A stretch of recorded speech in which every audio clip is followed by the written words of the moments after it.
ये नीट 2025 का क्वेश्चन है। इस क्वेश्चन में कहा गया है कि पी पॉइंट पर ये पार्टिकल जो है सो स्लैग करता है, मतलब टेंशन जीरो हो जाता है। तो वेलोसिटी जो पी पॉइंट पर है उसका वेलोसिटी जो लोवेस्ट पॉइंट पर है वी नॉट, ये दोनों का रेशियो ये चारों में से कौन सा होगा। हम इसका सॉल्यूशन आपको विदाउट एनी कैलकुलेशन करके दिखाते हैं। इसके लिए हम दो एक्सट्रीम पॉइंट लेते हैं। एक हमारा हॉरिजॉन्टल पॉइंट है जिसको बी कहते हैं, और दूसरा एक वर्टिकल पॉइंट है जिसको हम सी कहते हैं। ये दोनों पॉइंट को हम लेंगे और दोनों पॉइंट्स के जरिए हम आपके चार में से कोई कौन सा ऑप्शन पॉसिबल है वो निकाल कर दिखाते हैं। तो देखिए, यदि टेंशन यहाँ पर जीरो होता है, स्लैक जो है सो सी पॉइंट पर करता है, थीटा इजकल टू 90 डिग्री पर, तो टेंशन तो इसमें स्पीड कितना होता है, स्क्वायर रूट ओवर जीएल। और इस पर्टिकुलर केस में ये स्पीड जो है सो हो जाता है स्क्वायर रूट ओवर 5 जीएल।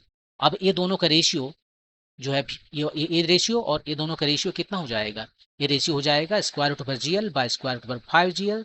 इसका मतलब आया 1 बाय स्क्वायर रूट ओवर 5। अब ये चारों में से कौन सा ऑप्शन ये ratio theta equal to 90 degree पर 1 बाय स्क्वायर रूट ओवर 5 देता है। ये तो 1 देता है, नहीं चलेगा। ये क्या देता है, ये तो 0 हो गया, ये भी नहीं चलेगा। ये 1 बाय 5 देता है, ये चलेगा। ये 1 बाय 5 देता है, ये भी चलेगा। तो दो में से कोई एक ऑप्शन है, 2 और 4 में से कोई एक ऑप्शन है जो सही है। अभी तक हमने जो देखा वो केवल टॉप मोस्ट पॉइंट पर देखा। अब यदि हम हॉरिजॉन्टल पॉइंट बी पर देखें तो यहाँ पर जो भी इसको सेंट्रीपिटल फोर्स मिल रहा है घूमने के लिए, वो केवल टेंशन प्रोवाइड करता है। और जब थीटा इजकल टू 0 पर यानी बी पॉइंट पर वो स्लैक करता है तो टेंशन कितना हो गया, टेंशन हो गया 0।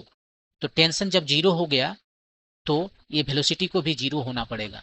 तो वेलोसिटी 0 हो जाएगा। अब ये दो में से कौन सा ऑप्शन है जो थीटा इजकल टू 0 पर ये रेशियो जो है, यहाँ का वेलोसिटी 0 हो गया तो रेशियो भी 0 हो जाएगा। ये रेशियो 0 दिखा रहा है, ये तो नहीं 0 दिखा रहा है, ये 0 दिखा रहा है। तो ये आपका आंसर हो गया।